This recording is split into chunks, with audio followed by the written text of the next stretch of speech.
নমস্কার, জয় শ্রীকৃষ্ণ। আজ এই ভিডিওটাতে আমি আপনাদের অষ্টম ঘর এবং দশম ঘর এই দুটো ঘরের সম্পর্ক আর আপনার প্রফেশনটা কি হবে সে বিষয়ে কিছু আলোচনা করব। অষ্টম ঘর আর দশম ঘরের যোগাযোগে কি কি প্রফেশন আপনারা করতে পারেন তা আপনারা এই ভিডিওটাতে পাবেন। তো ভিডিও শেষ অবধি ভিডিওটাতে থাকবেন। অষ্টম ঘর আর দশম ঘর। দশম ঘর হচ্ছে প্রফেশন, আমাদের সমাজে প্রতিপত্তি, সব কিছু ব্যাখ্যা 10 নম্বর ঘর থেকে পাওয়া যায়। আর সাথে সেখানে যদি অষ্টম ঘরের সাথে কোনো যোগসূত্র গঠন হয়, তো অষ্টম ঘর হচ্ছে এমন একটা ঘর যা ট্রান্সফরমেশন মানে চেঞ্জটাকে বোঝায়। সাথে হচ্ছে অনৈতিকতারও ঘরটাকে বোঝায় অষ্টম ঘর।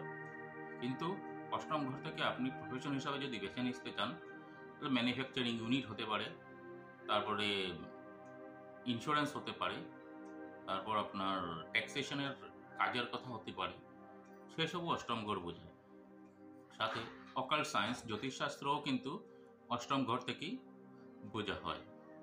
সাথে রয়েছে আরও অনেক কিছু প্রফেশন যা অষ্টম ঘর বর্ণনা করে। অষ্টম ঘর থেকে চড়িবিদ্যাও বোঝায়, বা আপনি যদি সিক্রেট এজেন্সির সাথে কাজ করেন, যেমন হয়ে গেছে তারপরে আরও ডিটেকটিভ, সেসবও কিন্তু অষ্টম ঘর থেকে বোঝা হয়। এখন দশম ঘরের সাথে অষ্টম ঘরের সম্পর্ক যদি কোনো না কোনোভাবে আপনার চার্টের মধ্যে সৃষ্টি হয়, তখন আপনি কাজটা কি করবেন? তখন আপনার কাজটা করতে হবে অষ্টম ঘরকে ম্যাচ করিয়ে অষ্টম ঘরের কাজগুলিকে আপনি অ্যাজ এ প্রফেশন বেছে নিতে হবে। তখন গিয়ে আপনার প্রতিপত্তি, খ্যাতি সব কিছু আপনি পাবেন, সাথে আপনার কর্মটাও ভালো হবে আর টাকা পয়সাও সেভাবেই আপনি উপার্জনও করতে পারবেন। তো এখন অষ্টম ঘরের সাথে দশম ঘরের সম্পর্কটা হবে কি করে? তার জন্য দেখুন, আপনার যদি মনে করেন দেখছেন যে আপনার চার্টের মধ্যে আপনার যেটা কুণ্ডলী রয়েছে ওটার মধ্যে অষ্টম ঘরের অধিপতি দশম ঘরে বসে আছে, বা দশম ঘরের অধিপতি অষ্টম ঘরে বসে আছে, তখন আপনার সে বিষয়ে যেগুলো বললাম অকাল্ট হতে পারে, বা জ্যোতিষশাস্ত্রে যাকে বলা হচ্ছে, বা আপনার কেরিয়ার ইন ম্যানুফ্যাকচারিং ইউনিট, আপনার নিজস্ব ম্যানুফ্যাকচারিং ইউনিট থাকতে পারে, বা আপনার সিকিউরিটি যেটা এজেন্সি থাকে, সিক্রেট এজেন্সিস থাকে, ডিটেকটিভ যেগুলো গোয়েন্দা বিভাগের যেগুলো থাকে, ওগুলোর মধ্যে আপনি কাজ করতে পারেন। তো সেগুলোর মধ্যে কাজ করলে কি হবে? আপনার সাফল্যতা আসবে, সাথে আপনার কাজ করার পরে যেটা আপনার কি বলে এটাকে মানসিকতা, বা আপনার স্যাটিসফ্যাকশন যাকে বলা হয়, স্যাটিসফ্যাকশনটা আপনি পাবেন। কারণ কি, দশম ঘর অষ্টম ঘরের সাথে যখনই কোনো না কোনো জায়গায় যোগসূত্র স্থাপন করে, তখন আপনার সেই কাজগুলো না করা অবধি, আপনি যে কোনো ফিল্ডে কাজ করুন, কাজ না করা অবধি আপনি ঠিক সঠিক আরামটা পাবেন না, স্যাটিসফ্যাকশন বলা জিনিসটাই পাবেন না। আপনি এটা নিজে বিচার করে দেখতে পারেন, আপনার নিজের লাইফের সাথে নিজের অন্তরে জিজ্ঞেস করে বুঝতে পারেন যেটা পাবেন না। তো তার জন্য কি করতে হবে?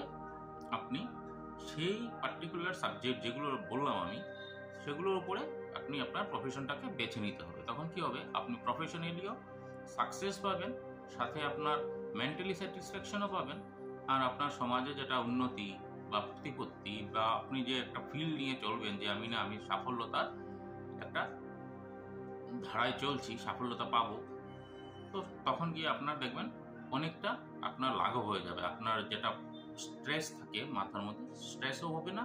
প্লাস অষ্টম ঘর আরেকটা জিনিসের কারকতা বলে জানা যায়, অষ্টম ঘর মৃত্যুর ঘর বলেও বলা হয়, বা স্ট্রেস বলেও ধরা হয়।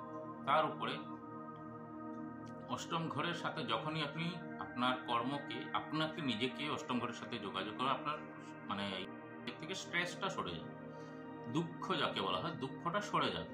কারণ কি, অষ্টম ঘর দুঃখেরও কথা বলে, মৃত্যুরও কথা বলে। আপনি তখন যখন আপনার ধরুন অষ্টম ঘরের তখন আপনার দশা চলছে, তো সেই দশাতে আপনি দেখবেন অনেক সাকসেস পাবেন। তো সেগুলো অনেক কিছু জিনিস আছে যেগুলো জ্যোতিষশাস্ত্র আপনাকে বলে দিতে পারে। কারণ কি, জ্যোতিষশাস্ত্র কাউকে ঠকানোর জন্য নয়, কাউকে লাইফ পাথ দেখানোর জন্য। তো সেই পাঠটা তখন আপনার খুঁজে পাবেন।